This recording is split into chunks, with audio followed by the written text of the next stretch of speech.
Assalamualaikum warahmatullahi wabarakatuh. Apa kabar anak-anak? Semoga kalian semua dalam keadaan sehat semua ya.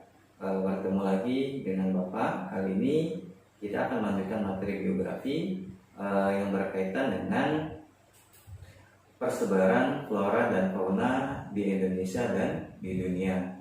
Baik, sebelum kita melanjutkan ke materi, kalian harus tahu terlebih dahulu kompetensi dasar dan tujuan untuk materi kita kali ini. Kompetensi dasar pengetahuan kita atau 3.1 itu menganalisis sebaran flora dan fauna di Indonesia dan di dunia berdasarkan karakteristik bioma. Kemudian kompetensi dasar keterampilan atau 4.1 yaitu membuat peta persebaran flora dan fauna di Indonesia dan di dunia yang dilengkapi dengan gambar hewan dan tumbuhan endemik. Kemudian tujuan pembelajaran kita pada pertemuan ini adalah yang pertama mengenal dan memahami konsep-konsep yang berkaitan dengan flora dan fauna. Kemudian yang kedua adalah menganalisis faktor-faktor yang mempengaruhi sebaran flora dan fauna. Itulah kompetensi dasar dan tujuan dari materi yang akan kita bahas pada sesi ini. Baik, kita lanjutkan ke materinya.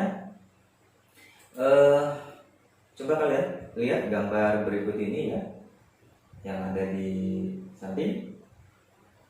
Oke, fauna apa sajakah ini yang ada di gambar?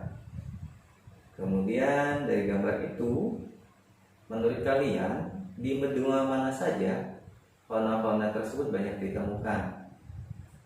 Oke, pertanyaan berikutnya, apakah setiap fauna-fauna tersebut terdapat di benua lain juga?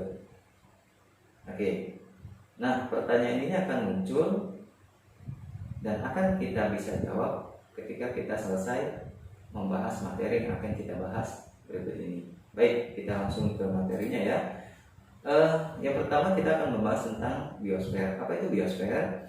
Biosfer itu berasal dari kata bio yang berarti makhluk hidup dan kata sfer atau lapisan. Jadi biosfer itu bisa diartikan sebagai lapisan tempat tinggal makhluk hidup. Ya, makhluk hidup itu ada hewan, tumbuhan, dan manusia.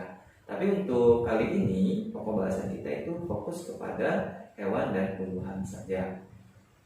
Baik, ada beberapa faktor penyebab persebaran flora dan fauna. Di setiap negara memiliki jenis flora dan fauna yang berbeda satu sama lain.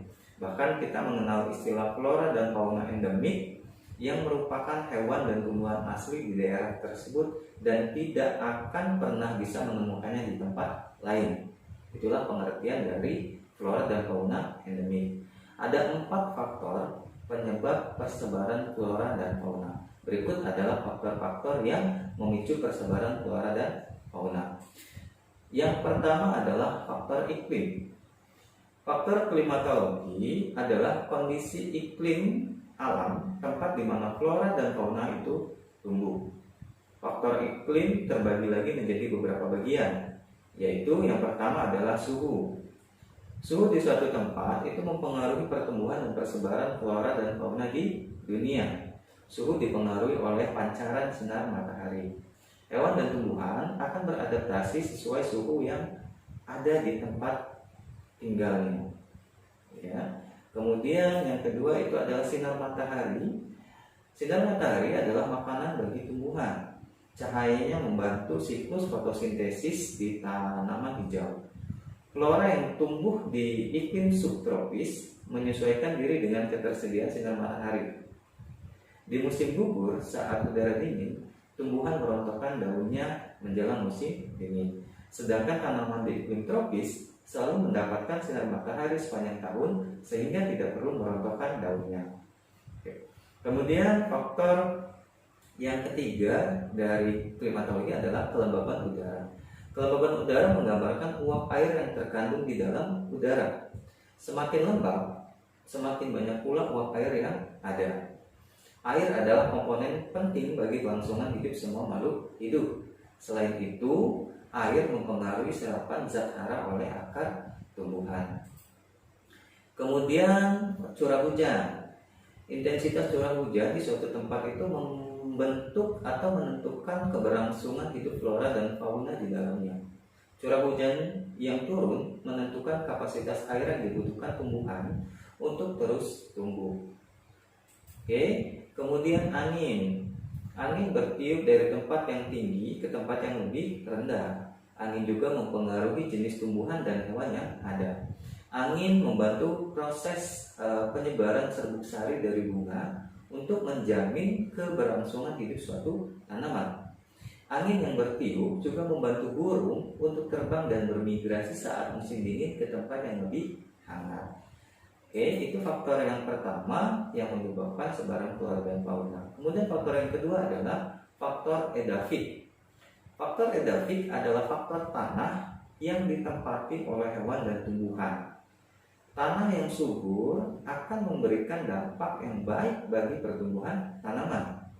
Selain itu, hewan juga akan lebih mudah menemukan makanan jika tanaman di sekitar tumbuh subur dan berbuah lebat. Faktor-faktor edafik yang mempengaruhi jenis flora dan fauna antara lain adalah keasaman tanah, kemudian tekstur tanah, kemudian kandungan air tanah, struktur tanah, dan kandungan udara di dalam tanah. Oke, yang ketiga adalah yang mempengaruhi faktor persebaran flora dan fauna, yaitu faktor fisiografi atau faktor topografi. Faktor topografi adalah tingkat kemiringan dan ketinggian suatu tempat. Ternyata faktor ini mempengaruhi jenis hewan dan tumbuhan yang hidup di suatu wilayah. Sebagai contoh, kambing gunung yang hidup di pegunungan terjal. Kambing gunung berbeda dengan kambing yang biasa kita temui. Mereka memiliki bulu yang sangat tebal karena habitatnya yang berada di pegunungan dengan tiupan angin yang kencang dan suhu yang lebih dingin. Selain itu, kambing gunung memiliki kemampuan melompat-lompat di tebing yang tinggi dan terjal. Flora yang tumbuh di dataran tinggi juga berbeda dengan flora yang hidup di dataran rendah. Sebagai contoh, kita tidak akan bisa menemukan pohon teh yang tumbuh di tepi pantai karena teh hanya bisa tumbuh di dataran yang tinggi dan sejuk. Begitupun sebaliknya, pohon kelapa yang hanya bisa ditemui di tepi pantai dan dataran rendah tidak banyak kita temukan di dataran yang tinggi, yang kondisi suhunya itu tinggi. Yang keempat, faktor yang mempengaruhi sebaran flora dan fauna adalah faktor biotik. Faktor biotik terdiri dari 3 komponen, yaitu yang pertama manusia, yang kedua hewan, dan yang ketiga adalah tumbuhan. Ketiganya itu memiliki peran tersendiri terhadap keberlangsungan flora dan fauna. Yang pertama manusia. Manusia memiliki peran yang sangat besar untuk menentukan kehidupan hewan dan tumbuhan.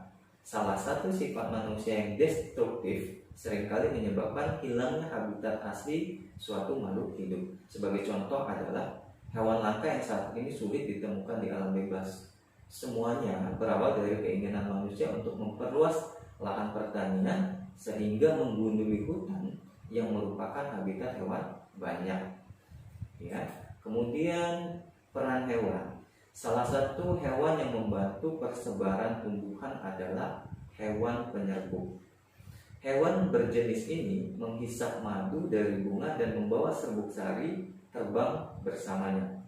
Serbuk sari tersebut jatuh di bunga yang lain dan menyebabkan penyerbukan silang.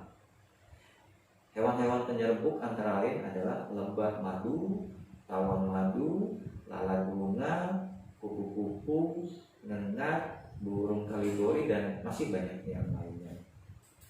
Oke. Yang ketiga adalah peran tumbuhan. Peran tumbuhan itu berkaitan erat dengan penyuburan tanah. Tanah yang subur dan gembur akan membuat tumbuhan bertumbuh lebat dan mempengaruhi kehidupan hewan di sekitarnya. Selain itu, tumbuhan yang bermanfaat dalam persebaran flora dan fauna adalah tumbuhan berjenis jamur. Salah satu jamur yang bermanfaat bagi tanaman adalah jamur yang berada di atas pohon-pohon yang sudah tumbuh. Baik, itulah faktor-faktor yang mempengaruhi persebaran flora dan fauna yang ada di dunia ini. Dari pemaparan tersebut dapat kita simpulkan bahwa persebaran flora dan fauna dipengaruhi oleh banyak faktor. Manusia harus bisa menjaga dan melestarikan alam untuk memastikan keberlangsungan hidup flora dan fauna yang masih ada dan terancam punah. Jangan sampai anak cucu kita nanti kelak tidak akan bisa lagi menemukan hewan dan tumbuhan yang kita temui saat ini.